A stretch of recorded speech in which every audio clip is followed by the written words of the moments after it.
Good morning everybody, le docteur André Dotto depuis la cour du palais communal de Conseil. La vidéo d'aujourd'hui est une mise à jour, some updates. C'est une mise à jour et aussi un appel à l'action. Je vais commencer justement par la mise à jour concernant l'état d'avancement, disons, de la chaîne. Et tel que vous pouvez le voir là, nous sommes à ce point on va dire, à 911 abonnés, 911 résidents permanents de la commune de Conseil, que je remercie du fond du cœur, en particulier évidemment ceux justement qui ont toujours été présents, parce qu'après de ces 911, il est clair qu'il y en a, on va dire quoi, une vingtaine ou une cinquantaine qui sont des citoyens d'une très grande loyauté, d'une loyauté à toute épreuve. Et je les en remercie du fond du cœur. Et tel que vous pouvez le voir, pratiquement toutes les zones sont en vert, c'est-à-dire c'est bon signe, que ce soit le nombre de visualisations ou le pourcentage de clics, la durée de visualisation et ainsi de suite. Mais il est aussi clair que, étant donné les thèmes que nous abordons ici, il est clair que dans une certaine mesure, c'est sans aucun doute l'une de ces chaînes-là qui subit le shadow banning. Nous sommes dans cette société-là où on n'a pas le droit de porter une quelconque critique à l'égard des gynophores. Et dites-vous bien que si jusqu'ici, beaucoup de ces vidéos-ci n'ont pas encore été censurées, éliminées, c'est simplement parce que justement, nous avons introduit certains termes justement qui permettent pratiquement d'égarer dans une certaine mesure l'IA qui s'occupe de cette censure-là, des termes tels que androphore, gynophore et les autres que nous avons introduits, andromèle et gynomal, ainsi de suite. Et donc là, nous sommes dans les indices sont plutôt positifs. Évidemment, je ne m'attends pas à une quelconque croissance exponentielle ou à une quelconque croissance qui soit spectaculaire. Évidemment que non. Après, il est clair que même si, grâce à l'usage de nouveaux vocables, on réussit à passer sous le radar, il est aussi clair que beaucoup de données qui sont liées justement à l'identité numérique qui avait déjà été fichée. Du coup, il y aura toujours une certaine restriction, quand bien même on réussirait à passer sous le radar, il y aura toujours une certaine restriction mise par rapport relativement aux précédentes vidéos qui avaient été censurées par le passé. Vous savez, pour chaque individu, et c'est l'un des thèmes dont on traitera, dont on parlera le moment venu. Pour chaque individu, il y a une sorte de cloud. Vous voyez, cette prison qu'ils sont en train de construire petit à petit, la prison de Real One Player, la prison numérique, la prison digitale dans laquelle ils ont l'intention d'enfermer avec le temps, justement, de retenir les âmes sur cette planète-ci. Et donc chacun de nous, et chaque humain aujourd'hui a comme un cloud dans lequel sont répertoriés pratiquement, dans lequel est répertoriée toute son histoire numérique, tous les faits et gestes que vous avez eu à accomplir, à réaliser, à effectuer sur Internet. Ils sont fichiers, catégorisés, et justement pour des fins qui ne seront certainement pas à notre avantage. Bref, je ne m'attends pas à une quelconque croissance spectaculaire, mais j'espère quand même qu'il y a quand même la possibilité qu'on réussisse à franchir le cap des milliers d'abonnés pour pouvoir au moins être monétisé dans une certaine mesure. Et il faut quand même souligner que franchir le cap des 1000 abonnés ne signifiera pas nécessairement d'être accepté à la monétisation. Et donc, une fois que ce sera fait, il s'agira de faire la demande au gestionnaire de YouTube et attendre le résultat. Mais il est clair que si c'était possible, si je réussissais à la monétiser, ce serait une bonne chose. Pourquoi? Parce que de cette façon, il me sera plus facile, j'aurai, disons, une plus grande motivation encore, ce qui est toujours une bonne chose. Et j'aurai aussi la possibilité d'acquérir, disons, davantage de matériel d'illumination et qui me permettent de produire de vidéos encore plus sophistiquées. Pas seulement du matériel d'illumination, mais aussi d'acquérir peut-être des droits sur certaines images qui me permettraient de produire des vidéos encore plus efficaces. Donc, avant de vous présenter, avant de vous faire part de l'appel à l'action dont il sera question ici, je voudrais aussi que l'on donne un coup d'œil aux analyses, aux données de la chaîne Google Analytics, et qui sont particulièrement intéressantes, notamment quant au public. Voilà, pratiquement là, on a le nombre de visualisations, toutes les zones sont en vert, donc peu importe le nombre au bas de visualisation, en attendant, c'est plus que d'ordinaire. Mais il est plus intéressant de voir une chose, c'est-à-dire le public. Là, nous avons spettatori di ritorno, là c'est en italien, ça signifie les spectateurs qui reviennent, récurrents, c'est-à-dire les résidents permanents, j'imagine, bon, les plus loyaux. Mais intéressant, à côté, il y a aussi les spectateurs uniques, c'est-à-dire les personnes qui sont arrivées sur ces vidéos comme c'est peut-être par hasard ou par l'un de vos partages. Mais la chose intéressante, c'est quoi? C'est qu'il y en a carrément 942 sur les derniers 28 jours. 942. Presque 1000 en fait. Et de tout ce nombre-là, c'est spectaculaire, c'est à la fois amusant et quelque peu démotivant et un peu tragique aussi. Donc de ces 942, ce qu'on obtient, c'est 7 inscrits, 7 nouveaux abonnés, de 942 personnes qui ont été exposées justement à ces vidéos-là. Et évidemment, je ne le dis pas pour souligner le côté un peu démotivant ou tragique de la chose, mais pour vous faire réfléchir sur l'état, sur le discernement qu'ont les personnes aujourd'hui. D'un côté. De l'autre côté, c'est aussi l'occasion justement de remercier justement toutes les personnes, tous ceux d'entre vous qui réussissent à percevoir, à comprendre l'importance de ce message-là, mais aussi pour vous féliciter, mais alors très objectivement, du fait que vous ayez sans aucun doute une capacité de discernement particulièrement accrue. C'est-à-dire que pour se rendre compte de la profondeur des thèmes que nous affrontons, des recommandations, des conseils qui y sont prodigués, il faut avoir une très grande capacité de discernement. Et ça, vous pouvez le voir justement dans le nombre de personnes justement qui réussissent à qui réussissent à reconnaître le caractère quelque utile de toutes ces recommandations, des conseils que nous prodiguons ici, pour pouvoir rester, pour pouvoir s'arrêter, pour pouvoir déposer leur valise. De 942 personnes, il n'y en a que 7 qui réussissent à dans les cœurs desquels ce message réussit à résonner. Évidemment, ça dit beaucoup, ça en dit beaucoup sur l'état actuel de cette capacité de discernement des individus de façon très générale. Je peux vous garantir que si dans ces vidéos-là, je m'adonnais à des spectacles, je sais pas, ridicules, tels que me faire écraser, me faire massacrer les bourses avec une batte, ou alors si je me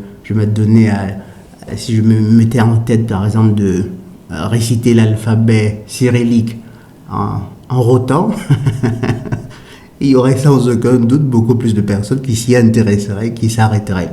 Pourtant, et ça je le dis très très objectivement, et je crois que vous pouvez tous en juger, à écouter tous ces propos, lorsque je repasse pratiquement dans mon esprit à travers des introspections.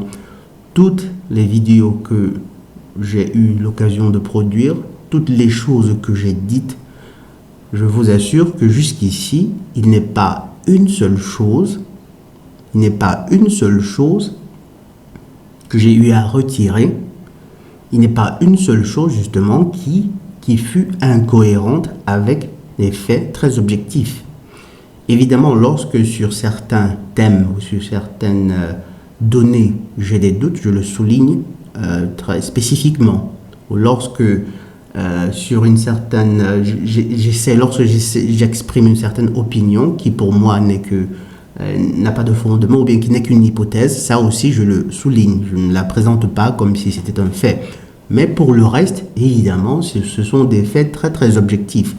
Sauf qu'en général, évidemment, ce sont des faits qui ne plaisent pas. La plupart du temps, les humains n'aiment pas à entendre la vérité, n'aiment pas l'idée qu'on leur rappelle justement leurs faiblesses, même lorsque c'est fait pour de bonnes fins, même lorsque c'est fait pour leur bien, lorsqu'il s'agit simplement, même lorsque c'est fait avec amour. Vous savez, on dit parfois qui aime bien châtie bien. Il est clair que chacun a la possibilité de faire la distinction entre quelqu'un qui châtie pour le simple plaisir de se sentir meilleur, ou alors bien de quelqu'un qui châtierait simplement dans l'espoir qu'ensemble on réussisse à construire entre guillemets un monde meilleur. Disons ça comme ça. Et donc la plupart des personnes, lorsqu'elles écoutent ces choses-là, évidemment, elles se sentent ennuyées. Elles ne trouvent pas quel est l'intérêt qu'il y aurait à entendre quelqu'un parler, par exemple, de ses faiblesses, ou bien du choix que beaucoup font de conserver leurs œillères. Et c'est un caractère qui est typiquement gynophorique. Vous savez, elles détestent entendre la vérité. Elles détestent qu'on attire l'attention sur leurs manquements, quand bien même justement c'est fait avec beaucoup, beaucoup d'amour et dans l'espoir justement de quelques changements qui pourraient profiter à tout le monde. Et j'en veux aussi pour preuve, outre le fait de ces spectateurs uniques qui ne trouvent absolument aucun intérêt à s'inscrire, j'en veux aussi pour preuve le nombre de gynophores justement qui regardent à l'occasion ces vidéos-ci. Et êtes-vous curieux de savoir combien de gynophores regardent nos vidéos? Ben allons voir. Là, en fait, il y a une session où c'est spécifié le nombre d'hommes et le genre. Et voilà. Donc là, on a état et genere, c'est-à-dire âge et genre. Les hommes, 100%. Automatiquement. De gynophores, 0%. Vous comprenez? 0, mais alors 0%. Un autre fait intéressant sur l'âge du public, la tranche de 13 à 17 ans, 0%. Et pourtant, il s'agit là de la tranche d'âge, c'est-à-dire d'un intervalle d'âge qui peut encore être sauvé. C'est-à-dire ces tranches entre les 13 et les 17 ans, ils sont encore assez jeunes. Ceux d'entre eux qui auront la chance d'être exposés au message matin, ou à la philosophie, à la psychologie sociale du eugénisme, auront davantage de chances encore de développer justement cette armure qui leur permettra de se mettre à l'abri, qui leur épargnera beaucoup de souffrance de la part des gynophores. Dans la tranche 18-24 ans, on a 2,9%, ça reste encore très bas, mais c'est quand même quelque chose. 25-34 ans, on a 34%, là c'est des personnes qui ont déjà eu une certaine expérience avec les gynophores et qui comprennent petit à petit, qui réussissent à mettre grâce à ce qu'ils découvrent, réussissent à mettre du sens, à donner, à comprendre justement certains comportements qu'ils trouvaient bizarres de la part de leurs gynophores. Plus ou moins idem pour la tranche de 35 à 44 ans. Et donc, c'est particulièrement intéressant de remarquer cela, de remarquer justement, intéressant et triste évidemment, que la tranche, ceux qui en auraient le plus besoin, au final n'ont même pas la possibilité. Évidemment, ce n'est pas de leur faute. À côté, il y a le simple fait que YouTube ne leur envoie pas des recommandations de nos vidéos. Mais après, ça va aussi de soi que, vu l'arsenal de distraction qui a été déployé par ces forces ténébreuses-là, c'est pas particulièrement ce genre de sujet qui va intéresser ces jeunes-là, évidemment. D'où justement cet appel à l'action que je fais en vous exhortant justement de partager, de liker autant que faire se peut. Mais ce n'est pas encore là l'appel à l'action auquel je me référais.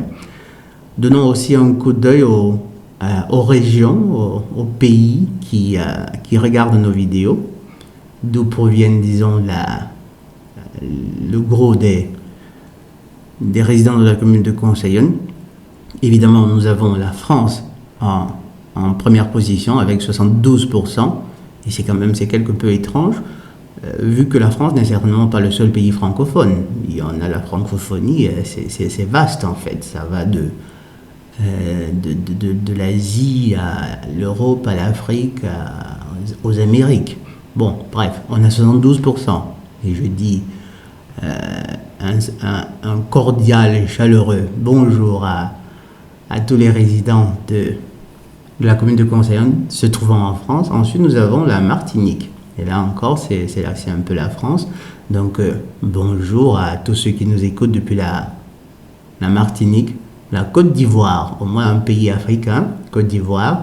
Bonjour à ces chers résidents, ceux ou ces chers résidents se trouvant en Côte d'Ivoire. Ensuite, la Guadeloupe, hello.